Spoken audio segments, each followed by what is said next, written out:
porque nas relações familiares e românticas, por exemplo, as pessoas não se ouvem mais e ouvir é fundamental para que uma relação se fortaleça, mas o ponto aqui é que isso é libertador em certo sentido, porque se a maioria das pessoas não está nem aí para você, então você está livre para construir a tua vida sem se preocupar tanto com o que as pessoas pensam.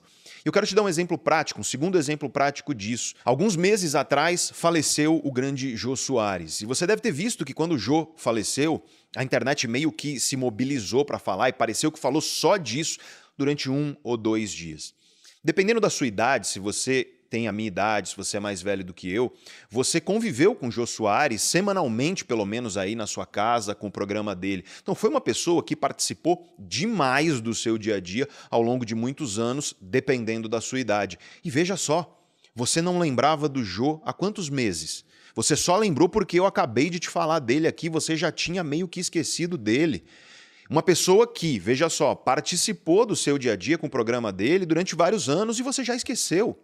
Eu te pergunto, você sabe o nome do seu bisavô? Talvez você saiba. Você sabe o nome do irmão do seu bisavô? E aí provavelmente você não sabe. Então veja que coisa maluca, traz isso para a sua própria vida. Talvez o filho do seu neto não saiba quem foi você. E provavelmente o filho do neto do seu irmão não vai saber quem foi você. Se pessoas tão próximas assim irão te esquecer, por que você fica se preocupando tanto com a opinião de pessoas que não fazem a menor diferença na sua vida de fato e que daqui a pouco vão te esquecer? Essa é uma pergunta que a gente precisa fazer frequentemente na vida. Quando eu for embora daqui, quantas pessoas vão derramar uma lágrima sequer? E eu não estou dizendo isso porque você tem que querer que as pessoas chorem quando você for, não. É uma reflexão filosófica para você pensar assim, quantas pessoas realmente se importam comigo? Com aquilo que eu sinto, com aquilo que eu penso, com a minha existência?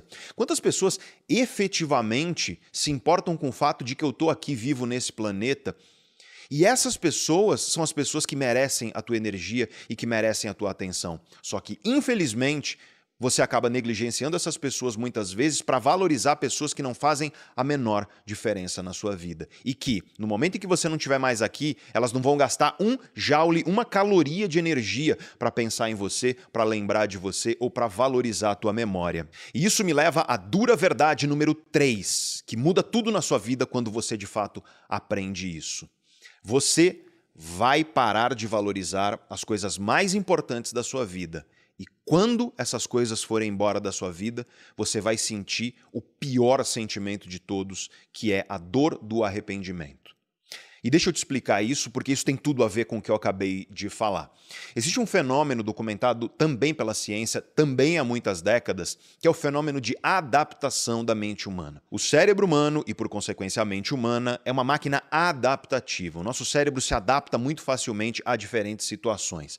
É como se o cérebro humano fosse meio que feito para se transformar e se adaptar. E não é à toa que você provavelmente passou por situações da sua vida que, quando você estava passando por essa situação, você pensou assim, cara, eu não vou aguentar. Só que você aguentou, saiu dela mais forte e está aí, mais forte e ainda vivo. Então o nosso cérebro ele tem uma capacidade muito forte de adaptação. E a ciência também nos mostra que o cérebro se adapta às coisas boas que acontecem na nossa vida. O perfeito exemplo disso, eu costumo dar sempre nas minhas aulas, é o seguinte, você aí que fez faculdade, tenta lembrar de quando você viu seu nome na lista de aprovação do vestibular. Você ficou feliz? Não é que você ficou feliz, você ficou radiante de felicidade, né? Eufórico talvez. Você ficou muito feliz com isso. 6 meses depois, você já queria que a faculdade acabasse, já não aguentava mais. Porque teu cérebro se adaptou. O cérebro se adapta tanto às dificuldades para que a gente supere, mas também às coisas boas. A grande questão aqui é que, devido a isso, nós temos uma tendência de acomodação. A gente tende a parar de valorizar as coisas mais importantes da nossa vida. Por quê? Porque elas estão lá sempre. Então, o nosso cérebro se adapta, por exemplo, à presença dos nossos pais, dos nossos avós, dos nossos irmãos, das pessoas que a gente ama ao nosso redor.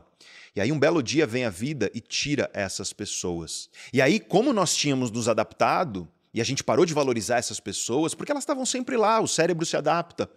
A gente não demonstrou a essas pessoas o carinho que merecia ser demonstrado. A gente não demonstrou a essas pessoas a gratidão que era merecida, porque essas pessoas são de fato importantes para nós.